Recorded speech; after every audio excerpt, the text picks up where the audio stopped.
महापुण्यराशी नमस्कार माझा श्री सद्गुरु ज्ञानेश्वरासी वक्रतुंड महाकाय सूर्यकोटी समाप्रभ निर्विघ्नं कुरु मे देव सर्वकार्येषु सर्वदा गुरुर्ब्रह्मा गुरुर्विष्णु गुरुर्देवो महेश्वरा गुरुर्साक्षात् परब्रह्मा तस्मै श्री गुरुवे नमः कुंडलिकावरदे श्री ज्ञानदेव तुकाराम पंढरीनाथ भगवान की जय माऊली ज्ञानेश्वर महाराज की जय हरि जय जय राम कृष्ण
सुंदर ते ध्यान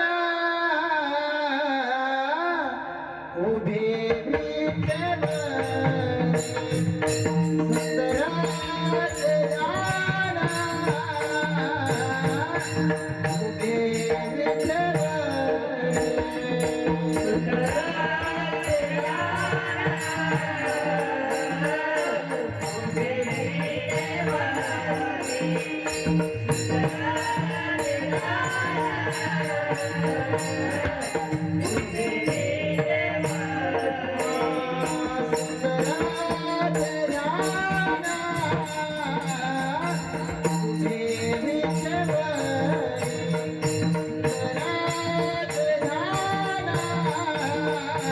ते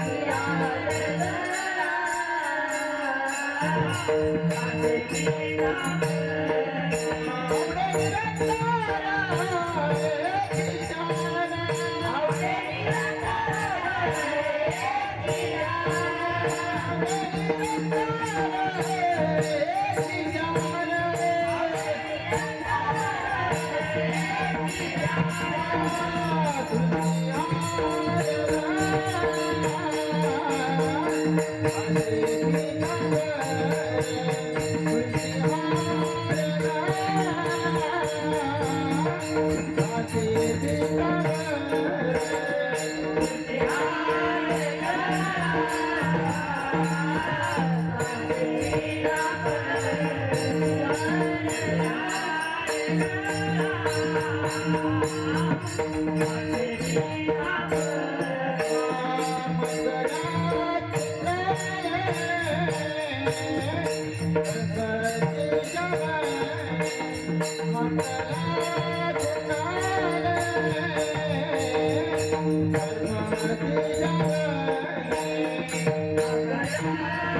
कमने माझे हेची सर्व सुख कमने माझे हेची सर्व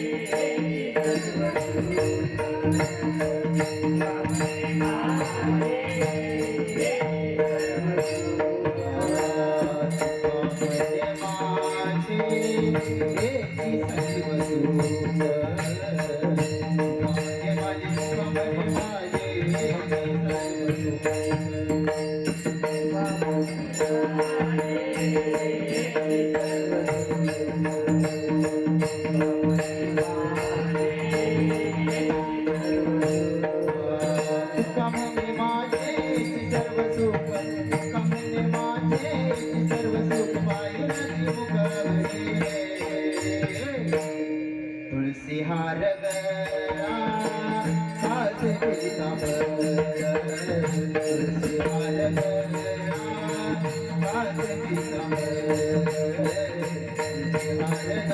हार गळा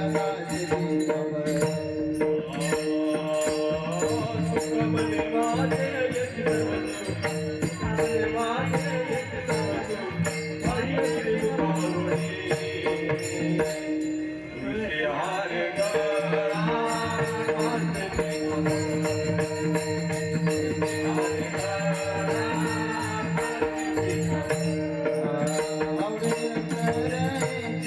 पितांबर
हरे राम कृष्ण हरे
रूप पाहता लोचने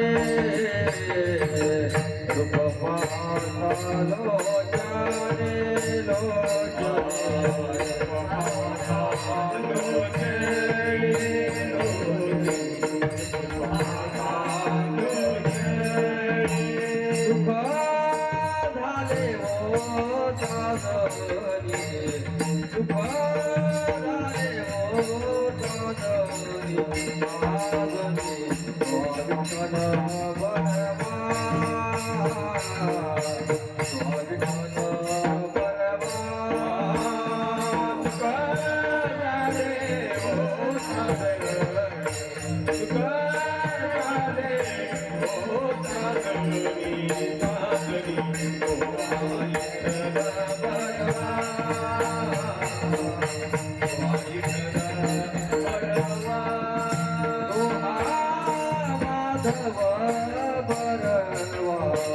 Oh,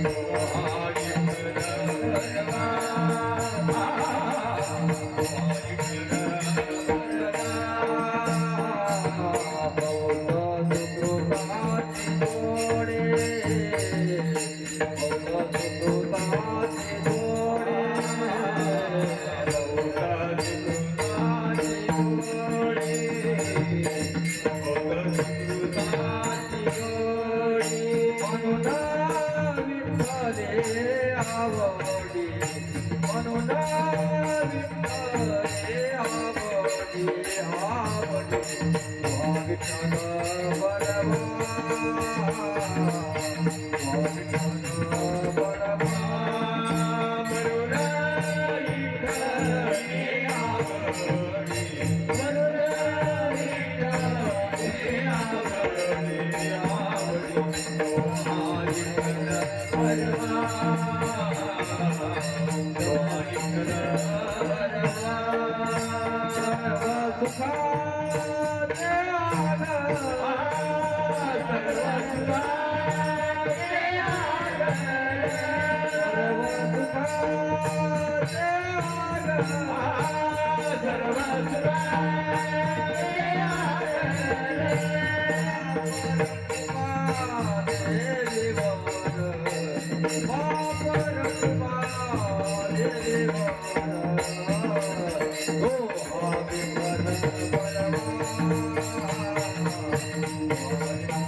जन्मायवोनी देहासी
वाचे नाम विठोबाचे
जन्म येऊन निया देखा जन्म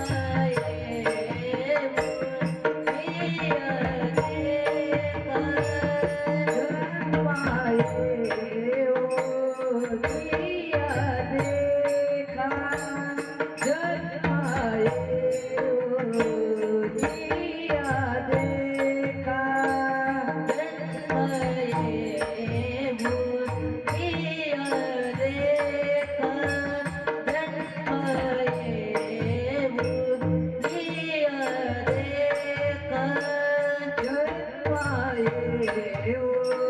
निया देखा जन्म येऊन निया देखा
प्रथम म्हणतो गणनाथा उमा शंकराच्या सुता चरणावरी ठेवता माता साष्टांग करी दंडवत दुसरे बंधू सारदाजे चतुर्णाचे आत्मजा वाक्य सिद्धी पावे सदा तया चरणी नमन दंडवत गा मनोजम मारुत तुल्य वेगम जितेंद्र बुद्धिमताम वरिष्ठम वातात्मजवानरयुत मुख्यम श्रीरामदूतम शरणं प्रपद्ये कैलास राणा शिवचंद्र मोळे फणींद्र माता मुकुट दळाळे कारुण्य सिंधू भवदुकारे तुझवीन शंभो मज कोण तारे सर्व मंगल मांगल्ये शिवे सर्वार्थ साधिके शरणं त्र्यंबके गौरी नारायणी नमस्तुते महायोग पेठे तटे भीमरथ्यं वरं पुंडरीकाय दातुं इंद्रियं समागत तिष्ठन्तमानंद कंदं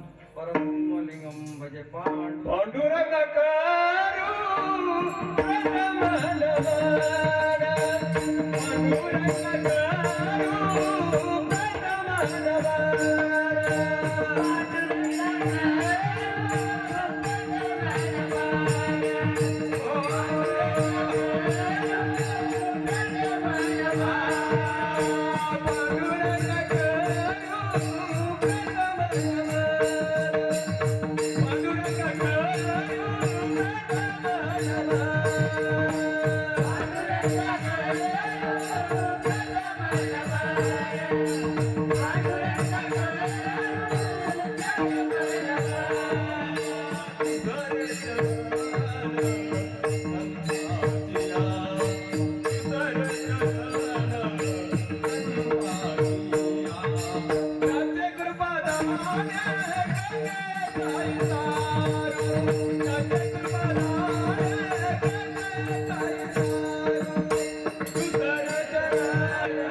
दयांचे केल्या स्मरण होय सकळ विद्येचे अधिकरण तेचे बंधू श्री चरण सद्गुरुचे ते नमस्कार आता नमो ज्ञानेश्वरा नमो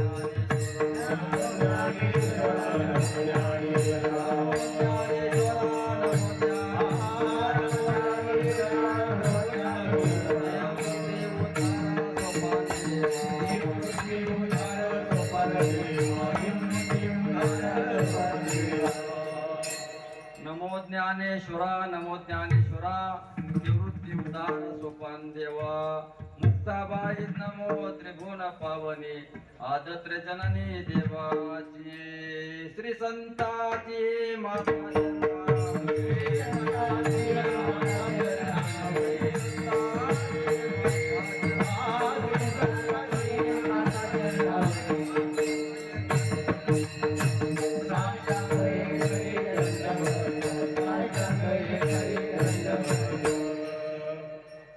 श्री संताची माता चरणावरी साष्टांग करी दंडवत विश्रांती पावलो संभाळा उत्तरे वाढले अंतरे प्रेम सुख शरण शरण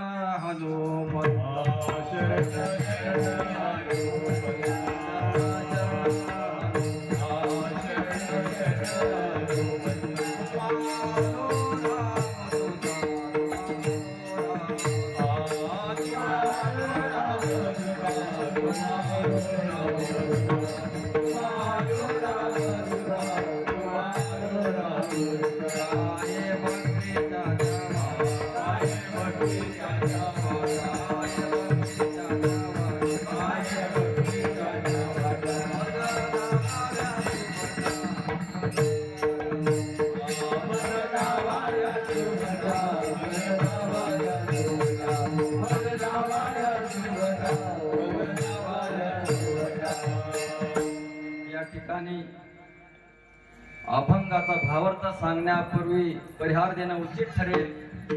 परिहार तो असा पुण्याशया पवित्राशया तीर्थक्षेत्रामध्ये मार्कंड पिंपरी हे गाव मायबापू सज्जन हो, हे गाव अगोदरच पुण्यित आहे. या भूमीला थोर थोर महात्म्यांचा पदस्पर्शाने ही भूमी पावन झालेली आहे.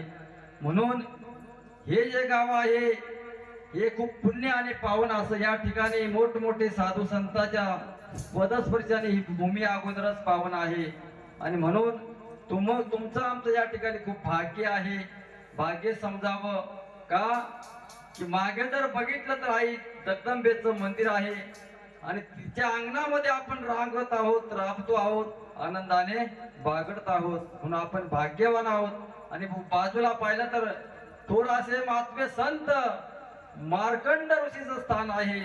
म्हणून कारण काय बार बार काशी आणि एक बार मार्कंड ऋषी, म्हणून आपण खूप भाग्यवान आहोत की आपल्याला या भूमीमध्ये काहीतरी पुण्य आहे. म्हणून आपल्याला या देवाने या ठिकाणी जन्माला घातलेला आहे. विठ्ठल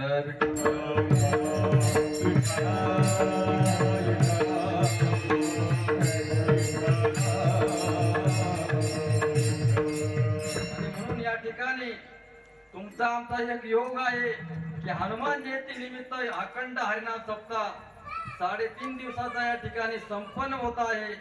आणि असे सगळं हे जे कार्य आहे हे नामयज्ञ आहे. याला सगळं कारण असेल तर सगळे आपण गावकरी आहोत. आणि म्हणून आम्ही एक फक्त निमित्त आहोत. तिथं हे सगळं तुमचंच आहे. आम्ही या ठिकाणी तुमचं बोलवण्यामुळे आपण आलेलो आहे का या ठिकाणी हे तुमचंच आहे माय बापू. आम्ही बी तुमचेच आहोत. आणि म्हणून या ठिकाणी जमलेले सगळे संत मायबाप सज्जन हो, आमचे हे वारकरी भजनी मंडळ, गुरुस्थानी असणारे आमचे शामराव महाराज आणि आपल्या आईच्या स्थानी असणारी चंडिकापूरची कुसुमाई ही देखील या ठिकाणी हजर आहे. आणि म्हणून आमचे गोबापूर भजनी मंडळ, भागाभागातून आलेले सगळे भजनी मंडळ, आमचे टोला मोलाचे असे पकवाज वादक मोहनजी महाराज पहा, कुठेही सांगा केव्हाही सांगा, रोज सांगितला तरी ते कधी नाही सांगत नाही. म्हणून असे गोड साथ आपल्याला भगवंताने निर्माण करून दिलेले आहे. आणि म्हणून या ठिकाणी आजची जी प्रथम दिवसाची पुष्पमाला मज पांबराकडे आलेली आहे. आणि म्हणून आपण ती तुम्ही आम्ही खेळीमेळी गदारोळे आनंदे या युक्तीप्रमाणे आपण हनुमंतराला या ठिकाणी विनंती करण्याचा प्रयत्न करूया. विठ्ठल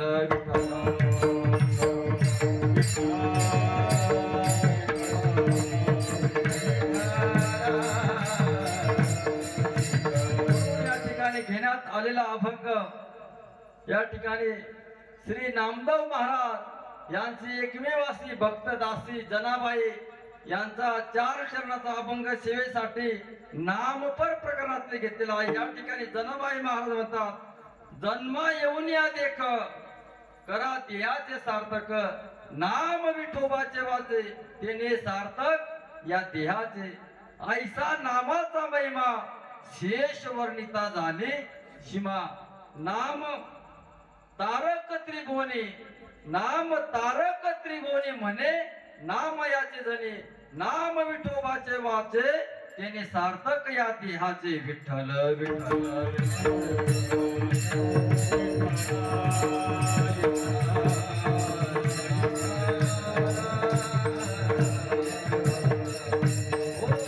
आणि म्हणून या ठिकाणी प्रथम दिवसाची जी सेवा आहे, हे जे आहे मायबाप तुम्हा मला जे पावन करत ते एकमेव जे असे जे साधन आहे ते एक भगवंताचं नाम आहे.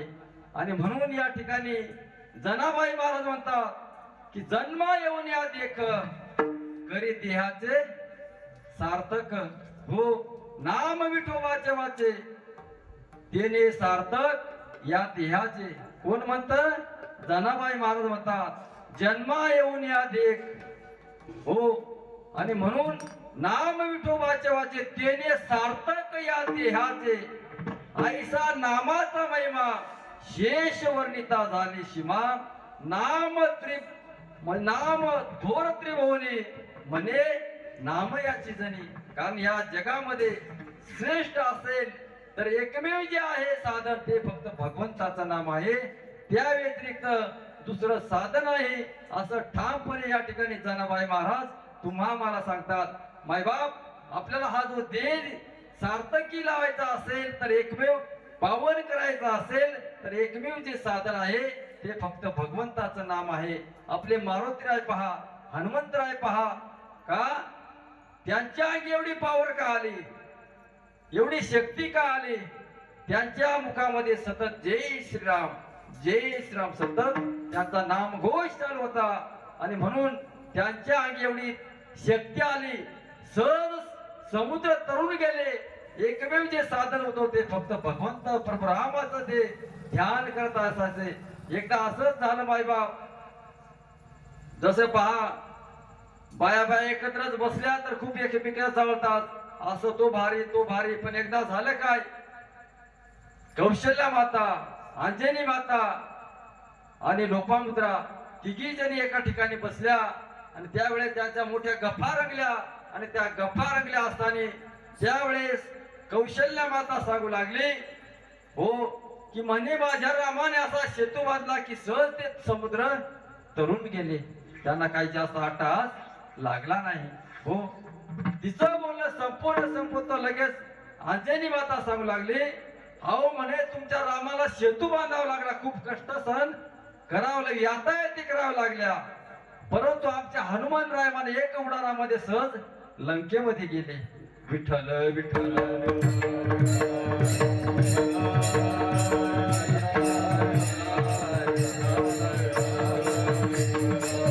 आणि पुढे तिचं बोलणं संपो तेवढ्यात लोपामुद्रा माता म्हणाली, अगं म्हणे हनुमंताला म्हणे उडाण करावं लागलं, परंतु माझे जे पती आहेत म्हणे त्यांनी एकाच घोटामध्ये जो समुद्र होता तो प्रसन्न केला, त्यांना काही आता हाती लागली नाही. विठ्ठल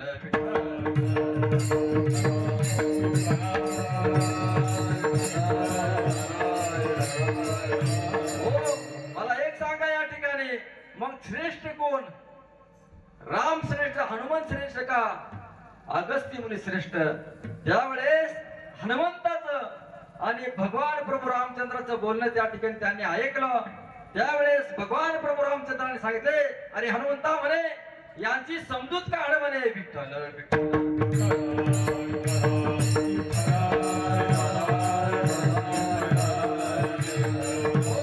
आणि त्यावेळेस हनुमंतराय गेले. अंजनी कौशल्या मातेच्या चरणावर डोकं ठेवलं आणि सांगितलं की आई म्हणे पहा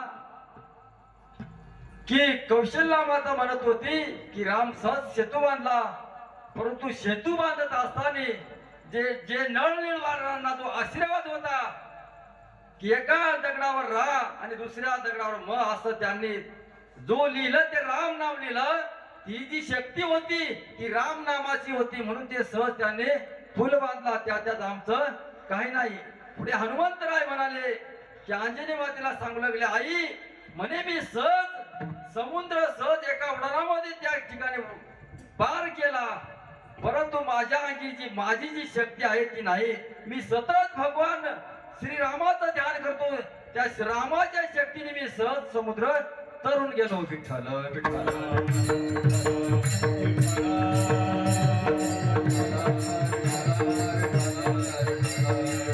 हो, आणि पुढे त्या लोपामुद्रा मातेकडे हनुमंतराय गेले आणि सांगू लागले, माते म्हणे अगस्त्य मुनी जो समुद्र एका घोटामध्ये प्राशन केला तर तेच म्हणे ओम तत्सत श्रीरामाचं भजन करत होतो, आणि ही शक्ती तू देखील त्यांचीच आहे, आम्ही फक्त निमित्ताला आहोत, आणि म्हणून करता करता तो भगवंत आहे, म्हणून ही त्याची शक्ती आहे, हे त्याच्या नावाने आम्ही सगळं केलं, त्याच्या व्यतिरिक्त आम्ही करू शकत नाही. विठ्ठल विठ्ठल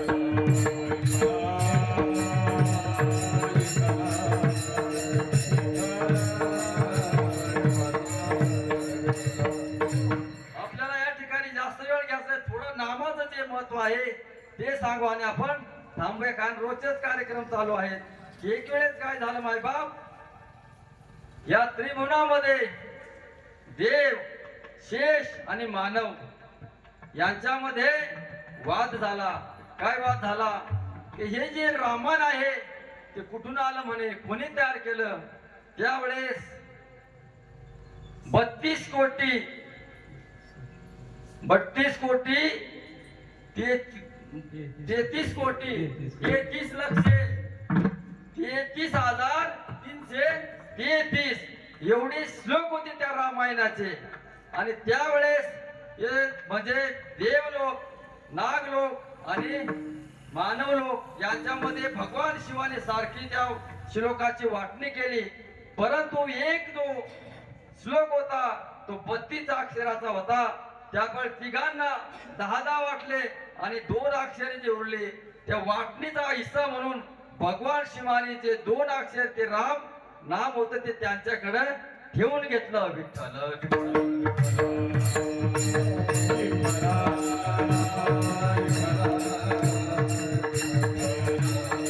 त्यावेळेस देवदानवाने समुद्र मंथन केलं. हो, देवदानवाने जे समुद्र मंथन केलं त्याच्यामधून जे विष निघालं ते भगवान शिवाने प्रसन्न केले. परंतु सगळ्या गोष्टी त्यांनी जवळ घेऊन गंगा जटेमध्ये धारण केली. जे सर्प असतात ते थंड असतात ते आपल्या गळ्यामध्ये धारण केले. अनेक उपाय केले. परंतु त्यांचा जो 10 होता तो शांत झाला नाही. म्हणून शिव हळाळे तापला, राम नामे शीतळ झाला. विठ्ठल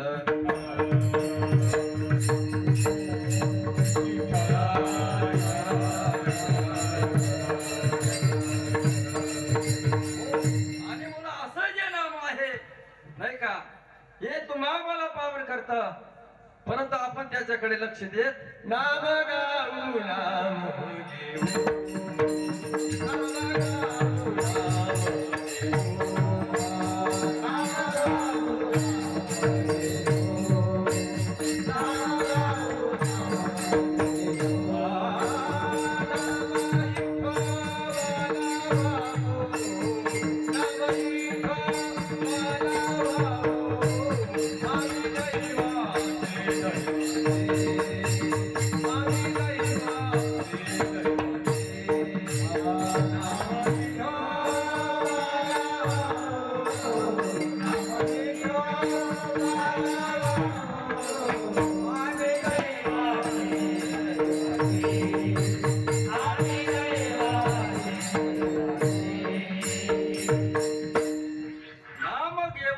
नाम गाऊ नाम गाऊ नाम विठोबाचे वाहू. आम्ही दैवाचे दैवाचे दास पंढरीराचे. हो, तुमचं आमचं भाग्य आहे की ते नाम आपल्या कानावर श्रवण करायला मिळतं, आपण घेतो. आणि म्हणून हे श्रेष्ठ जे नाम आहे तेच फक्त तार नाही. तुका म्हणे साधन सुलभ गोमाटे परी उपदिष्टे पूर्व पुण्य. आणि कारण हे जे आहे हे नाम नाही का खूप श्रेष्ठ आहे, सगळ्यांच्या वरिष्ठ आहे. कारण या भूतलावर पाहिलं पृथ्वी मोठी आहे, परंतु पृथ्वी सांगितली खूप मोठा व्याप आहे. परंतु तसं पाहिलं त्याच्यापेक्षा पाणी 3 पट जास्त आहे. आणि म्हणून त्यापेक्षा हे जे प्रकाश आहे येऊन त्यापेक्षा जास्त आहे. परंतु आमची माऊली ज्ञानोबाला म्हणतात विठ्ठल विठ्ठल.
वाढ नामाय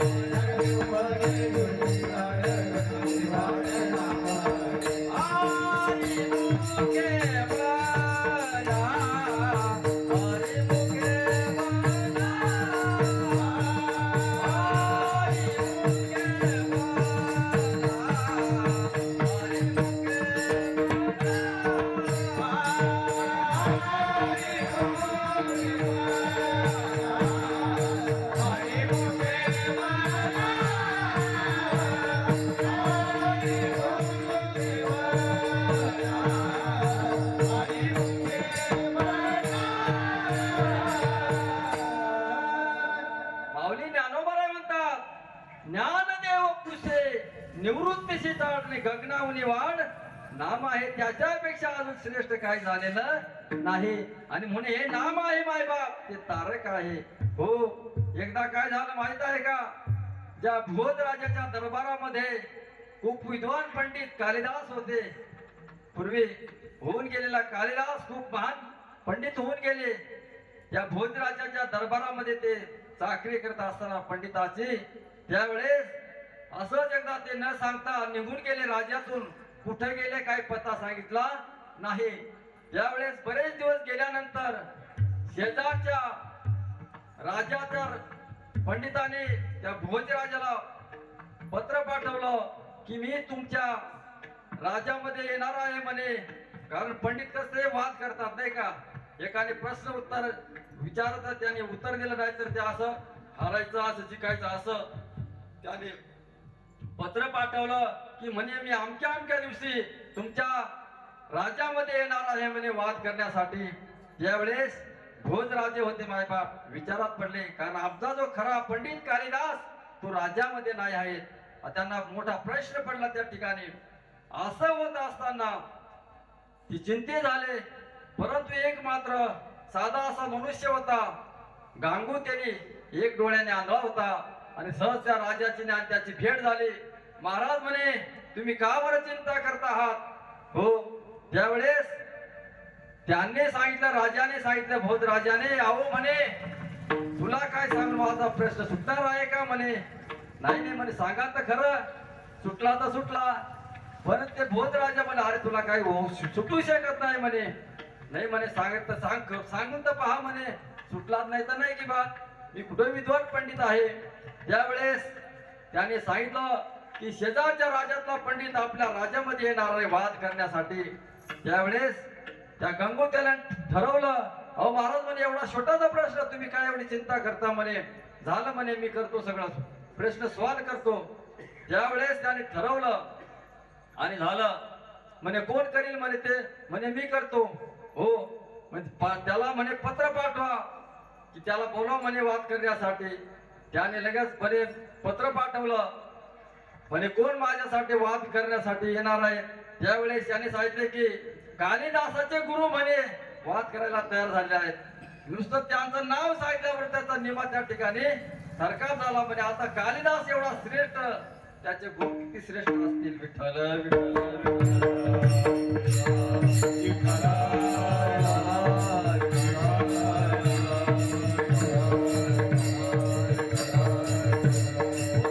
असं झाल्यानंतर त्यांनी तयारी केली. मस्त 12 बंदी धोतर नेसला, एकदम भारी कपडे पगडी बिगडी जानू घातला, एका हातात वही पगडी घेऊन आणि राजामध्ये बसला आणि त्या पंडिताला शेजारच्या बोलवलं आणि त्या ठिकाणी सगळी सभा भरली. त्या ठिकाणी सभा भरल्यानंतर उंच खुर्चीवर त्यांना आसन दिलं आणि त्यांनी सांगितलं वाद सुरू करा म्हणे. त्यावेळेस शेजारच्या पंडिताने एक बोट वर केला. लगेच इकडच्या हा जो कालिदासाचा गुरु होता त्याने 2 बोट वर केली आणि तो प्रश्न झाला. लगेच दुसरा प्रश्न त्याने 5 बोट हे केले.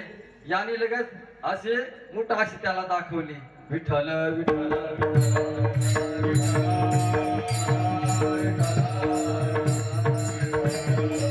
अशी मुठ दाखवल्यानंतर तिसरा जो प्रश्न होता त्या शेजारच्या पंडिताने 7 बोट दाखवले असे वर केले आणि या कालिदासाच्या गुरुने 7 बोट वर केले आणि मध्ये आडवी रेघ ओढली आणि त्याने सांगितलं हे कुठं आहे. त्याच्याबरोबर एक दह्याचं जे मडकं होतं आणि 7 भाकरी त्याच्या बरोबर होत्या.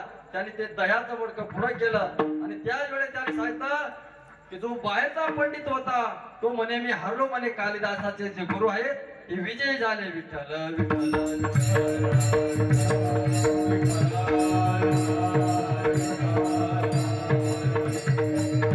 असं झाल्यानंतर त्या भोजराजाने त्या कालिदासाच्या गुरुची मोठी मिरवणूक काढली. त्याला 10 एकर जमीन बक्षीस दिली आणि राजाने त्या ठिकाणी जो बाहेरचा जो पंडित होता त्याला अहो म्हणे तुमचं समजलं पण आम्हाला याच्यातलं काही कळलं नाही. कसं काय म्हणे तुम्ही हारले तो जिंकला. त्यावेळेस भोजराजाने सांगितलं म्हणे त्यांनी प्रथम एक बोट वर केला की या जगामध्ये ब्रह्म एक आहे. दुसरा प्रश्न त्याने त्याने एक बोट वर केला, इतर त्याने 2 बोट वर केले. म्हणजे एक ब्रह्म आणि जे माया एकत्र नांदतात म्हणून त्याने 2 बोट वर केले. विठ्ठल विठ्ठल.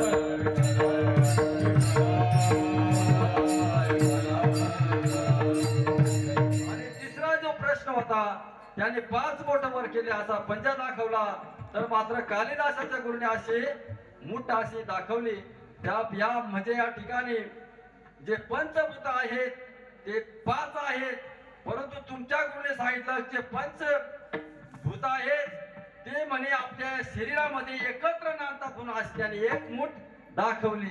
आणि पुढे जे 7 बोट वर केले म्हणजे जे 7 समुद्र आहेत ते आहेत. परंतु तुमच्या ज्या कालिदासाच्या गुरुने काय सांगितलं की 7 समुद्र आहेत ते खरे आहे, परंतु जो मध्ये आडवी रेघ ओढली ते कुठं आहे, तो दधी समुद्र कुठं आहे, तर तो मेरू पर्वताच्या पलीकडे आहे म्हणून त्याने अशी मध्ये एक रेघ ओढली. दधी समुद्र त्याने दह्याचं बडकं पुढे केलं म्हणून दधी समुद्राच्या पलीकडे तो मेरू पर्वत आहे म्हणून अशा प्रकारे त्याचा वाद मिटला. विठ्ठल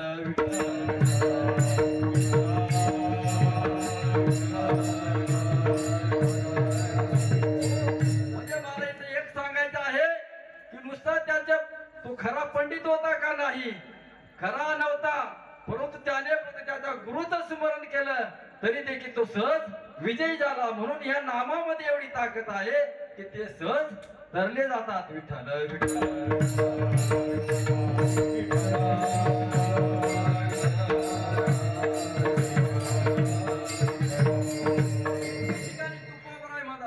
तुका म्हणे जन्मा आल्याचे सार्थक, तुका म्हणे जन्मा आल्याचे सार्थक,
तुका म्हणे आल्याचे सार्थक विठ्ठलची एक देखलिया. पहा आमच्या जनाबाईचा अधिकार सांगितला तर खूप मोठा आहे. हो का, एवढा अधिकार त्या जनाबाईचा होता की जनाबाई सगळं काही संसार प्रपंचामध्ये जे करायचे ते भगवत पांडुरंग करू लागायचे. जाड लोट करे जने, जाड लोट करे जने, कारण झाडलोट करत असताना भगवंत सगळं काम करत होते. एवढा त्या जनाबाईचा अधिकार होता. तुळशीच्या वने जना उकलत वेणी, तुळशीच्या वने जना उकलत वेणी, हात घेऊन आलोनी डोई जोडे चक्रपाणी, तुळशीच्या वना जना उकलत वेणी, माझ्या धनीला नाही कोणी म्हणून देव घाले पाणी, तुळशीच्या वने जना उकलत वेणी, जना सांगे सर्व लोका नाव घाले माझा सखा, तुळशीच्या वना जना उकलित वेणी. एवढा त्या जनाबाईचा अधिकार होता.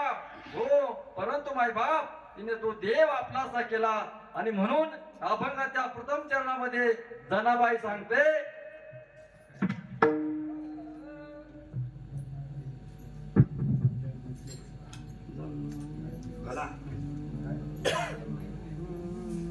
गंगाये बोलिया देखा, गंगाये बोलिया देखा, गंगाये बोलिया देखा, गंगाये